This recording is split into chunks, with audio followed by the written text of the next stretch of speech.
All right. Welcome back, everyone, to episode 22 of the HardBody Chronicle. Thanks for joining me again for another podcast episode. First and foremost, this podcast is brought to you in part by Papa's Apothecary. It's run by my good friend, Kevin, and he's an herbalist out of Bastyr University. They make a lot of great stuff. I'm using it all the time. I got the yoga mat spray. I'm using the beard oil and the hair oil. Make sure all your shit's lubricated. That's important. You don't want to look dusty. You know what I'm saying, in person. So shout outs to Kevin, Papa's Apothecary. I put all the links down in the description below. So check them out when you get a chance. So like I said, welcome back. I just want to say I'm fucking tired.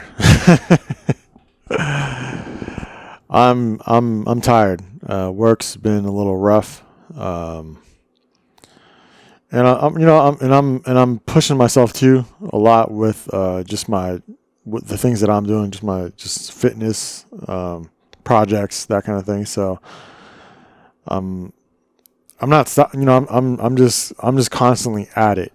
But I think this week I'm starting to feel it just a little more than your typical week.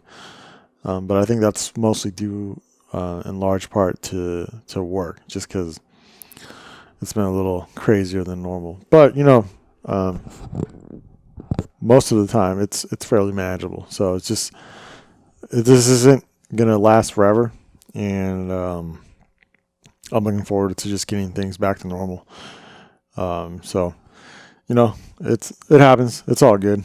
But I think when I'm tired and I'm exhausted, I think it's important to kind of keep in mind what your goals are. And one of the most important things is just being consistent. That's the biggest thing of it. Like for me, if I miss a workout on a Monday, I'm probably going to miss it on a Tuesday, and I'm probably going to the whole week is just a wash because I'm like, fuck it. Right. Just that first step is extremely important to kind of getting into a rhythm. And that's the thing. You just, once you get that rhythm, you can't get out of it. It's important just to stay in it and just keep grinding. Cause honestly, a lot of things that I do, I don't want to do them cause they're work, right? Like, I want to be just like everybody else at home watching Netflix and shit. You know what I'm saying? But nah, I'm not. Like, I'm at the gym. I'm doing my road work. I'm putting in the miles. I'm studying. I'm constantly at it. And that's just, I don't know. Maybe that's just me, but I think a lot of successful people, that's like one kind of trait that they all seem to have, is that they don't stop. Like, but the thing I always kind of turn back to is like when Mike Tyson was saying, like I get up at 3, 4 in the morning to do my road work. It's like because he knows that his opponent is sleeping at that time, and he knows that he's putting in the work that's necessary to get him to where he needs to be at. Right, that's what it takes. It's that consistency. It's that mindset to push yourself to do things that you don't want to fucking do, and that. And that's the difference between someone who's successful and someone who's just kind of getting by. So like I'm old. Like I know what the fuck I'm doing. I know how my brain works. I know what gets me motivated.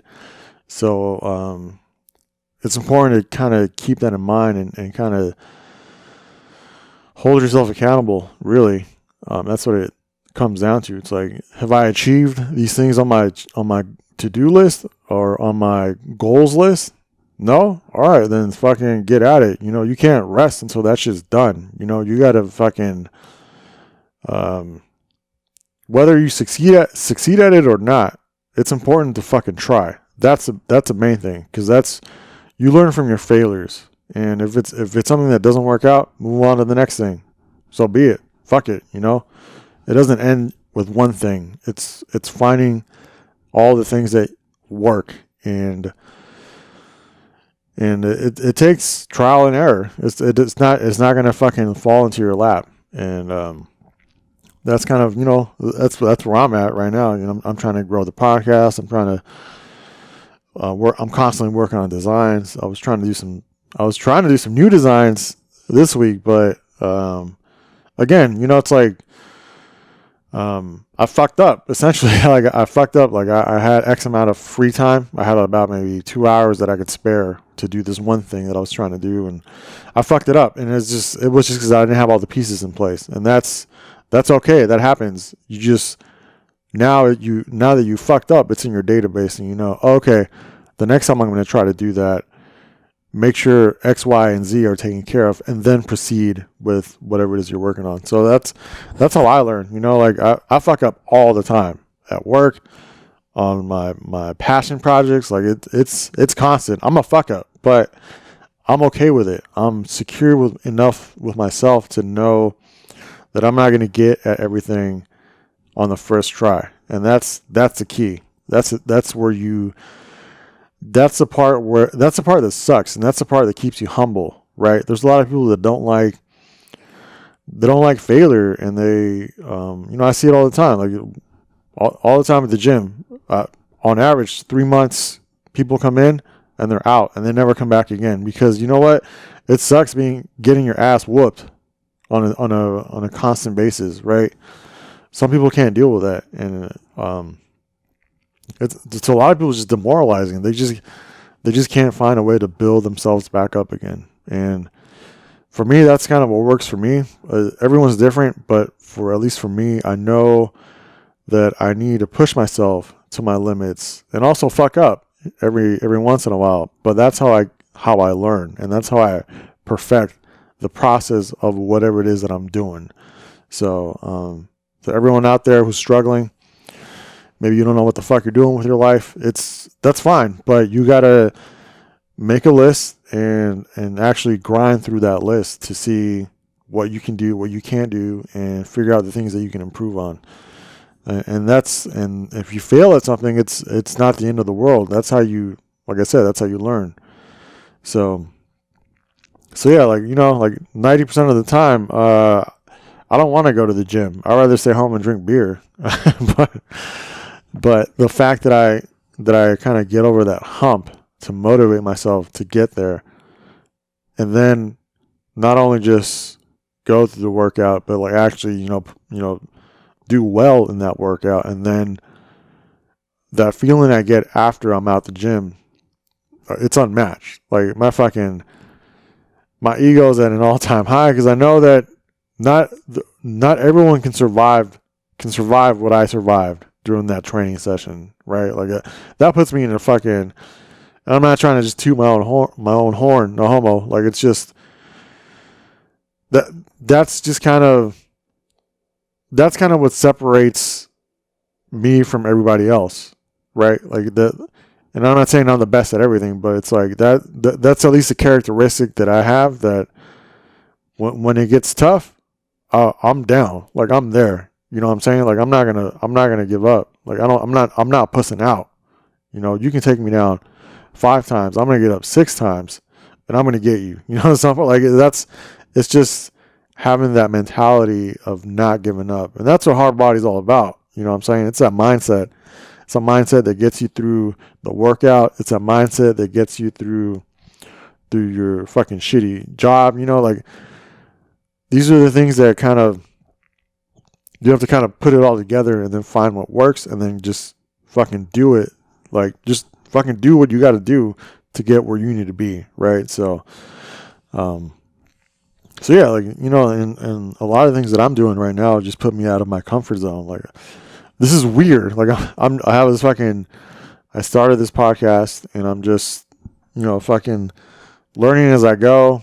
It's super like narcissistic of me to just fucking talk to you by myself, like as if I know everything, right? But I don't. But I'm kind of learning as I go. It's picking up a new skill set that I didn't really think I was gonna try to utilize at any point, but here we are. 22 episodes in, and and like during the pandemic, or like kind of towards the very beginning, you know, a lot of people were trying to do shit that they probably didn't normally have the time to do, but they fucking gave up a long time ago. So I'm still here, and that's the thing. We're kind of bringing it all back. It's all about consistency and whatever it is the fuck that you're into. I mean, just fucking stop making the excuses and get at it. And that's kind of where I'm at. But you know, I'm not perfect. I got to remind myself of what I need to do to push myself, and that's constant. That's always going to be that ebbs and flows, you know, depending on where you're at, your mood, you know, did you eat right that day? You know, like it all plays into how you react to the moment and whatever it is that you're working on. So for me, I'm probably never going to perfect that, but I'm constantly learning from it. So yeah, man, I just said a lot of shit. Let me rehydrate.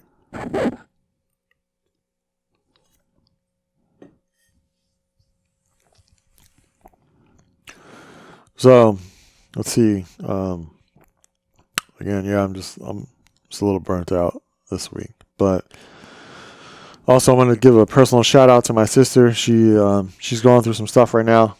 Everything's fine. It's just sometimes, you know, life throws fucking ridiculous curveballs at you, and you don't really get a chance to, like, you just react. It's not a proactive situation. It's just like, oh, this shit just happens out of nowhere. But I just hope everything works out and everything ends up, you know, leveling off. Because that's just tough. You know, I've been there too in relationships where this shit just pops off and you're like, what the fuck? And then you just got to kind of tough it out. And then just when the dust settles, you just pick yourself up from where you guys left off. So again, just a shout out to my sister who happens to be the vice president of HardBody LTD. So shout outs to her. So yeah, just want to put that out there. I want to put out those positive vibes and shit, you know what I'm saying? Just for her. And I think the key thing that I'm trying to get at right now is that everyone's going through something, whether they tell you or not. And I think it's always important to show people that you interact with, whether it's at work, friends, or whatever the fuck, you know, show them that grace. Show empathy towards people just in general, because everyone's struggling through something. It could be small, it could be huge. You don't know, and some people take things better than others, and just because they don't necessarily show it doesn't mean they aren't struggling. But it's okay to acknowledge that those people are going through certain things, and just make yourself available. You know, maybe they don't need your help, but at least knowing that someone's there is always nice and it's appreciated. So again, just want to put out those positive vibes, and that's always that's kind of one of the main things about this podcast, is that's what I've just been trying to do this whole time. So let's see. Yeah, and you know what? Speaking of like being consistent and shit, I plan my whole week on, you know, my workouts, work, and all that shit around the fact that Justice League Zack Snyder's Cut was going to be released this week, and like I planned my rest day when the film was released. So yeah, because that shit was 4 hours, and I mean, for me to have 4 hours just fucking available, it's practically impossible. So yeah, like I rearranged everything for that week just so that I could do this. It's a very, you know, like I like keeping up with pop culture and films and all that shit, and I always thought that the DC films were just very average. Like most of them are extremely forgettable, and I know amongst my friends I'm the outlier in this, but The Man of Steel is the best DC film, hands down. I don't give a fuck what anyone thinks. like, and I know that like on YouTube and social media, that is kind of the consensus as well. Maybe it might have changed because of Justice League for Zack Snyder's cut. For me personally, I would say Man of Steel is number one. Zack's Justice League is number two. And then everything else is just kind of below, right? But yeah, so more about Justice League. I actually, the only reason I know about Marvel, so like I'm a very casual comic book fan, right? Like I've read a lot of the things, like the most influential comic books here and there, whatever it's Marvel or DC. I've read most of them, but I'm not like, I'm casual in that I just kind of know about, or like I read up on things first, and then I'm like, oh, okay, I'll read it, or someone recommends it to me, I'll read it. But I didn't grow up buying comics. Like to me, the concept was kind of odd. Like when I was growing up, like a video game magazine and a comic were kind of similar in price, and I felt like I got more bang out of my buck if I just got like a Nintendo Power or like, or an EGM or the Game Pro magazine versus like a comic book. Because then it's like you buy a comic book, it's like, oh shit, you got to keep buying it whenever, every other week or whenever it comes out. It's like, so to me, it's like, well, I'll just buy a fucking video game magazine and I'll just read the fucking articles over and over. So that's kind of why, that's where when I was a kid, that was a choice that I was given. So I just went with the video game magazine. Because I didn't really understand. It's like, oh, you have to keep buying a comic book. Like, so, I'm not the brightest person, so it took me a while to fucking put that together. So that's why I didn't grow up buying comic books, and it was something that I never really kept up with. But kind of now, with the internet and all that, it's extremely easy to find anything, any comic that you missed out on, you could probably download. Or if it's a volume or series or some kind of like major story arc you can find online. So, some of the, like a lot of the comics that I did read, DC were actually some of the better ones. Just because the characters seemed a lot more interesting. I know there's that meme of like Batman just being a rich guy and just beating up drug dealers who are trying to feed their family, but there's a little more to it than that. And part of it's just because that he's human, right? Like he doesn't actually have any powers aside from being rich. And it's also similar, and it's similar to the Joker, where it's just he's a very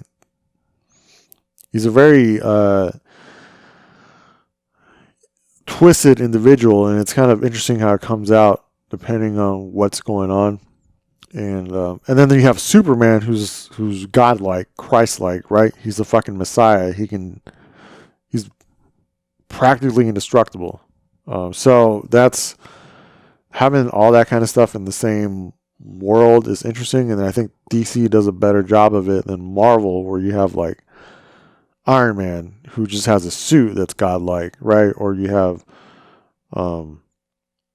some characters like that just don't, they're just human. But I don't know. Maybe I'm not reading the right Marvel comics, but at least in the stuff that I've read, DC it's maybe a little edgier, but it's just, I don't know, there's more depth to the characters that I appreciate. So when I see these fucking DC movies, it's like, man, what the fuck? Like the casting is great. The characters all kind of look like something like you would think they would look like in a live action film. But the movies they just fall flat. And it wasn't until Man of Steel that I was like, okay, this is pretty tight. Like the vision behind that kind of Superman, not just kind of the aesthetics of it, but just how he fights and all that stuff was where it really stood out. And it was, I don't know if that's the first film. I don't know if that was, I'd have to look that up, but like very few other DC films that have come out have had that kind of effect on me or that impact. And Man of Steel, I still think is extremely well done. Again, like I said, I'm a casual DC fan or comic book fan in general, so take that with a grain of salt. But as a casual, to me that just all of it kind of just makes sense and it's well done. So when this was coming out, the Zack Snyder Cut, well, okay, when I first saw the original Justice League, I was falling asleep. Like, I didn't really I just took it for what it was. I didn't really bother trying to find out, oh, well, this is, they were actually trying to do a certain type of storyline, but then the new director took over and just kind of fucked it up. I didn't really look too deeply into it. So I just took it for what it was, and it was just lame. It was just boring. I didn't, even with all those characters, it was hard to really care about any of them. And I think for the Zack Snyder Cut, they actually addressed that. Because to me, the best part of the film was Cyborg, right? They go pretty deep into his origin story, and I think he gets the most time. Don't quote me on that. I'm just going off top, but he was that was a character in the original cut that just he's just there or whatever. And I think you could say that for the Flash, also, and so that at least with the Zack Snyder Cut, because it's so fucking long, they just have time to flesh things out. So Cyborg has a origin story. They fleshed out the Flash more, and then they also fleshed out Steppenwolf a lot more than they did in the original cut. Because in the original cut, Steppenwolf was just kind of you didn't care why he was doing anything. There was no mention of spoilers. There was no mention of Darkseid. Whereas in Zack Snyder's cut, that was kind of the whole point. So they fleshed out. So it's just a better story overall. And it was I don't know. I kind of wanted more. I now want to know what happens next, right? Whereas before I was whatever. Who gives a fuck? I just knew that it was just kind of hacked together, and whether they would do a Justice League 2 is kind of up in the air. But now I want a continuation of whatever the storyline is going to be, and that's something that the original cut didn't do. It just ended, and it was just super average. So again, I'm not sure what they're going to try to do with. Some of my comic book friends, feel free to enlighten me, but I'm not sure what exactly storyline they're going to follow. I know there's some injustice storyline where Superman loses his shit, and instead of protecting everyone, he fucking just wipes out the entire world, and then you have Batman and other people trying to stop him. So whether they do that, it'd be interesting to see that in film. I'm not, although jumping from Superman being a good guy and Christ-like to just being a fascist Hitler Superman is, I don't know. I don't think they've given Superman enough time to kind of grow on us as a character, because there hasn't. I mean, there's been a few films, but not like Marvel that has fucking 20 years of this shit. So yeah, we'll see. But overall, like I said, I don't know what number to put on it, but probably the second best DC film, easily. And again, Man of Steel is number one. I'll debate that with anyone, but that's just me. So again, take that with a grain of salt. I'm a fucking casual. I apologize for that. So yeah, if you have the time to watch it, definitely. If you like Batman, you like Superman, and Wonder Woman, and Aquaman, and Cyborg, yeah, I mean, give it a shot. To me, it left me wanting more, and that's way more than I can say for the original cut of the film. So check it out when you have a chance. Let's see. And also, I had heard that the Superman actor was not going to be, what's his name? Henry whatever the fuck his name is, wasn't going to return as Superman. If that's the case, I'd be extremely disappointed because, generic looking buff, good looking buff white dude, and then he plays the role well as Superman. To swap him out for someone else would just be fucking dumb, and I really hate how studios do that. Like, if you're gonna, don't half-ass, whole-ass the franchise. Like that's you've already invested however many hundreds of millions into doing this. Just might as well keep going, right? There's no point in swapping out characters. That's just my 2 cents. But anyways, moving on. Yeah, you know what? I'm not really sure how to even segue into this topic, but I guess kind of tying into what I was saying earlier, like that I'm tired and I don't like doing some of this stuff sometimes. Excuse me. Sorry, I don't know if you can hear that. Sorry. Like even just social media, like it's gone to the point where it's actually work. Like it's no longer just sharing random pics or whatever the fuck. Like me kind of trying to grow this brand and the podcast. Like when I do, anytime I post something, like it's very calculated. Like I'm thinking this shit weeks out, if not months in advance. So even when I do like my personal Facebook or whatever or Instagram, like that shit is planned out. Like I have like a map of like what I'm trying to do. And I know most people don't do that. And I'm glad you don't, but I think I've kind of put myself in a situation where that's kind of what it's come down to. Everything is very, very carefully curated online right now, especially now that I kind of put myself out there that I'm doing this shit.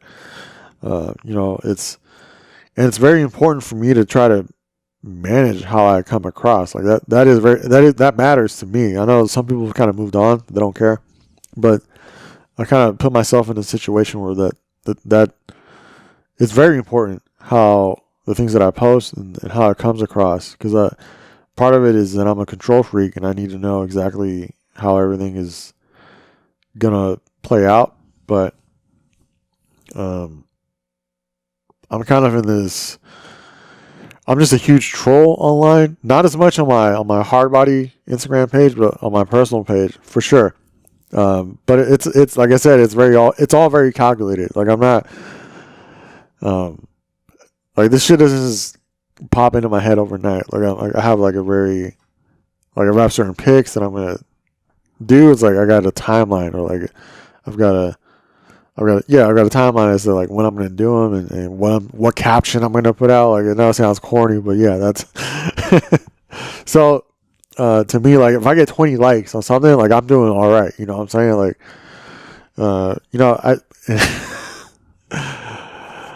yeah, to me that's a success. I don't know. I've noticed. I